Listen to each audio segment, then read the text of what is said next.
Hello students, chemical reactivity को continue रखते हैं और ग्रुप 16 के एलिमेंट्स की रिएक्शन ऑक्सीजन के साथ कराते हैं। तो जब ग्रुप 16 के एलिमेंट्स ऑक्सीजन के साथ कंबाइन होते हैं तो ऑक्साइड्स बनाएंगे और दो तरह के ऑक्साइड्स बनाते हैं जिनका जनरल फॉर्मूला होता है MO2 जिन्हें हम डाइऑक्साइड्स बोलेंगे और MO3 जो ट्राइऑक्साइड्स होंगे।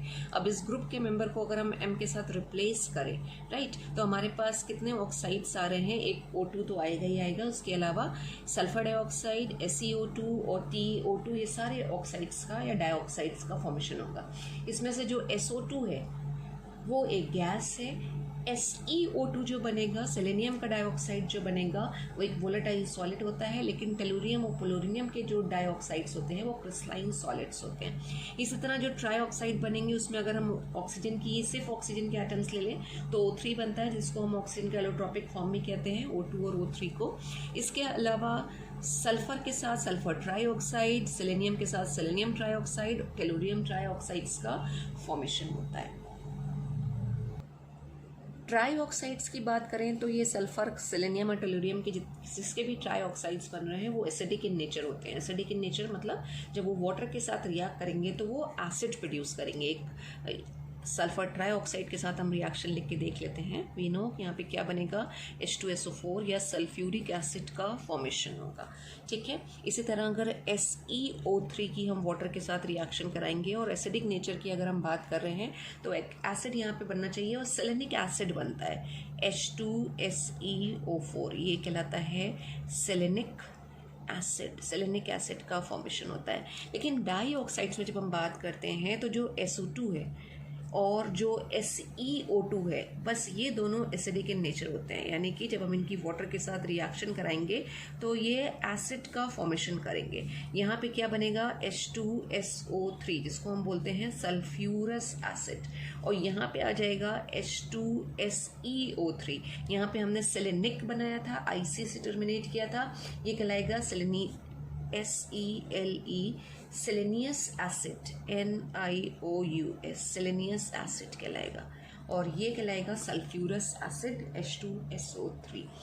बाकी के टेलुरियम का और जो पोलोनियम का डाइऑक्साइड होता है वो वाटर में इनसॉल्युबल होते हैं। जब वाटर में सॉल्युबल नहीं होंगे तो वो एसिड का फॉर्मेशन नहीं करेंगे, वो एसिड्स में या फिर एल्कलीज में सॉल्युबल होते हैं और एम्फोटेरिक बिहेवियर शो करते हैं, ठीक है।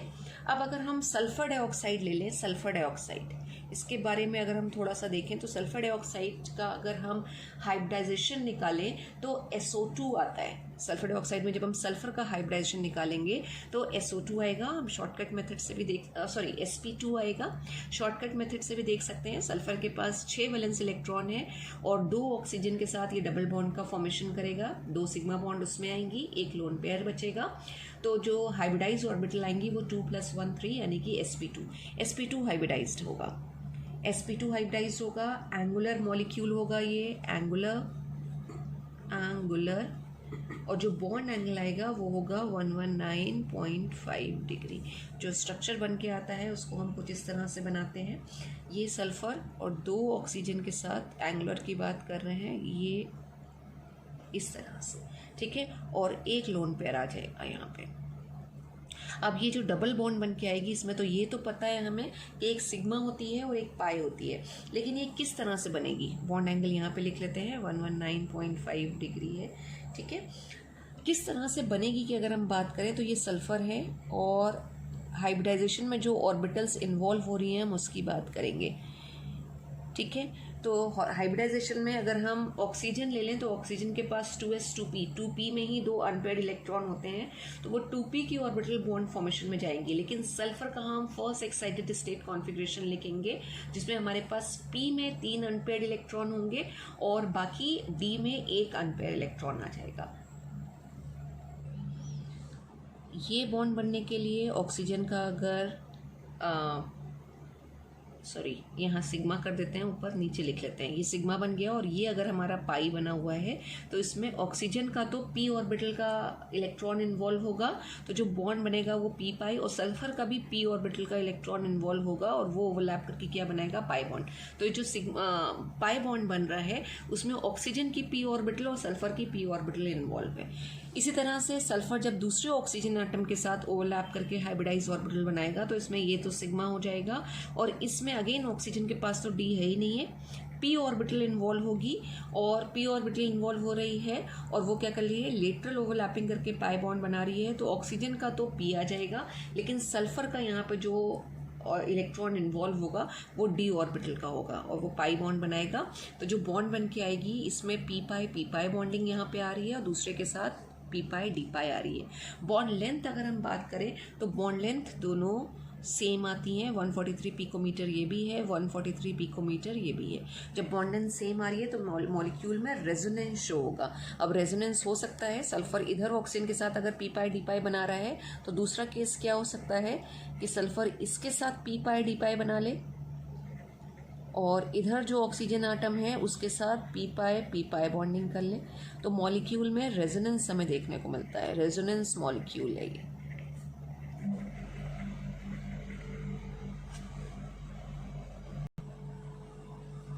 सल्फर डाइऑक्साइड की प्रॉपर्टीज़ की अगर हम बात करें तो सल्फर डाइऑक्साइड जो है वो NaOH के साथ रिएक्ट करता है और सोडियम सल्फाइड का फॉर्मेशन करता है, और सोडियम सल्फाइड जब बनेगा रिएक्शन में तो वो फर्दर सल्फर डाइऑक्साइड के साथ रिएक्ट करके सोडियम हाइड्रोजन सल्फाइड का फॉर्मेशन करेगा।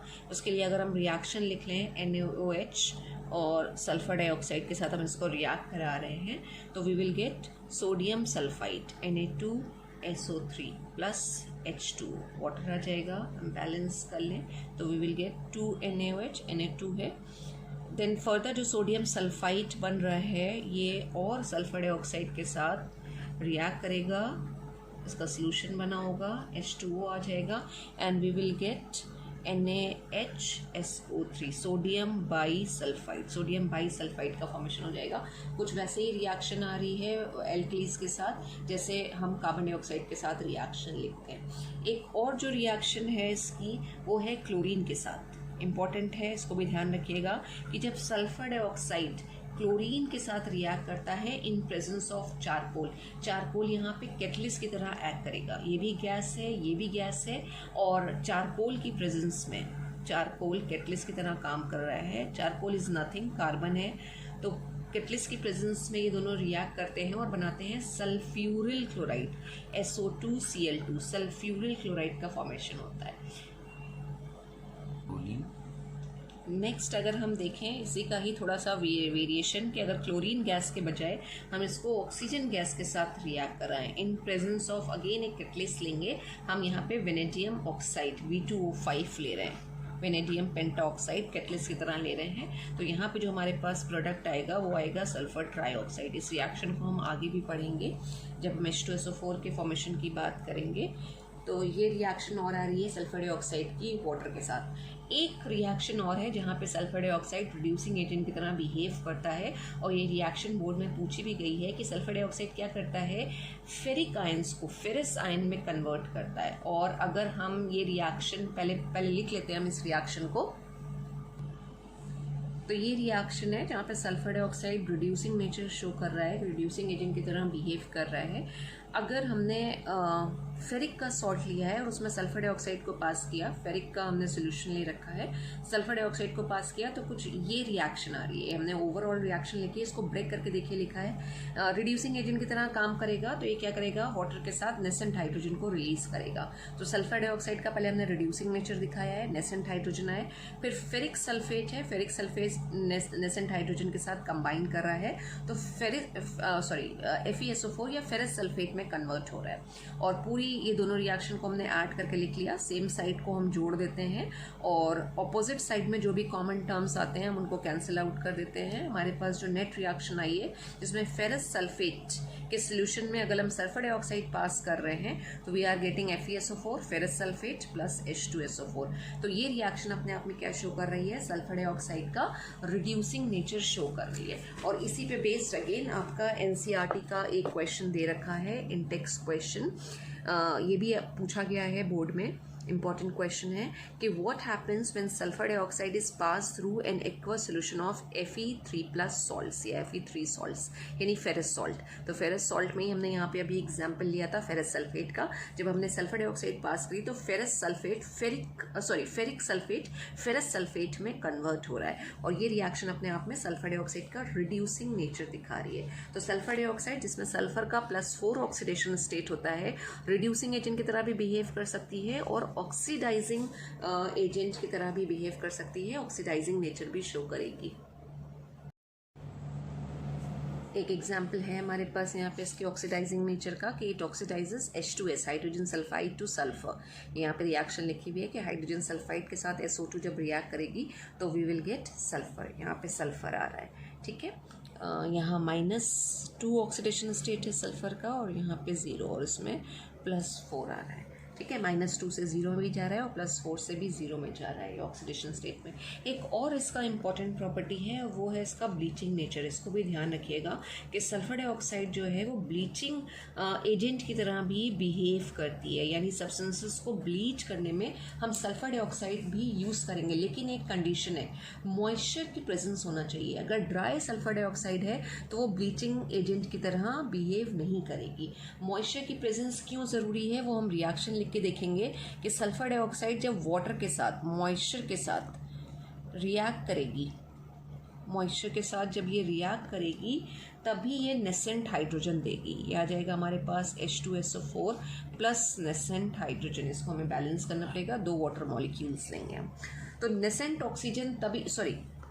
हाइड्रोजन तभी रिलीज होगा, नेसेंट हाइड्रोजन तभी रिलीज होगा जब मॉइस्चर प्रेजेंट हो। ये कंडीशन बहुत ज़रूरी है। ड्राई सल्फर डाइऑक्साइड कभी भी ब्लीच नहीं करेगी। ये भी क्वेश्चंस आते हैं, इस चीज़ को ध्यान रखिएगा कि dry sulphur dioxide bleaching agent की तरह बिहेव नहीं करती है। तो presence of water is mandatory.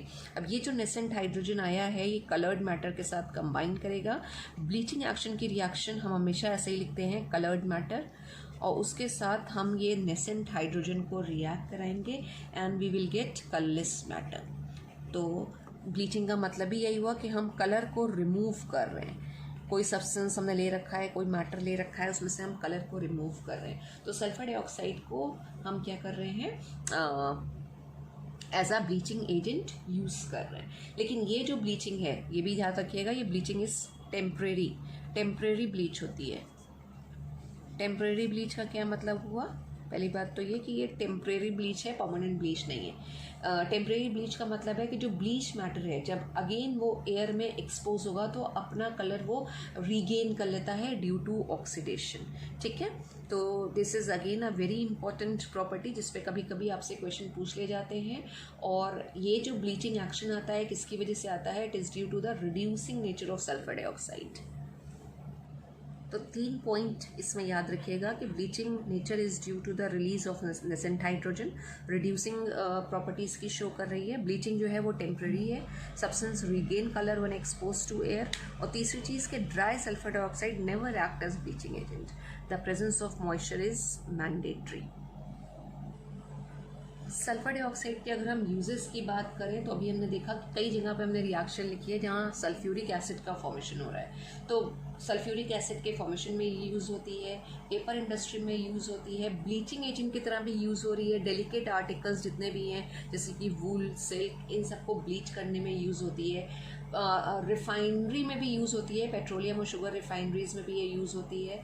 Disinfectant की तरह भी ये यूज़ होती है। डिसइंफेक्टेंट का मतलब इन्फेक्शन को किल करने में, जर्म्स को किल करने में भी यूज़ होती है। और एक इसका और इम्पॉर्टेंट यूज़ है, याद रखिएगा, SO2 is used as an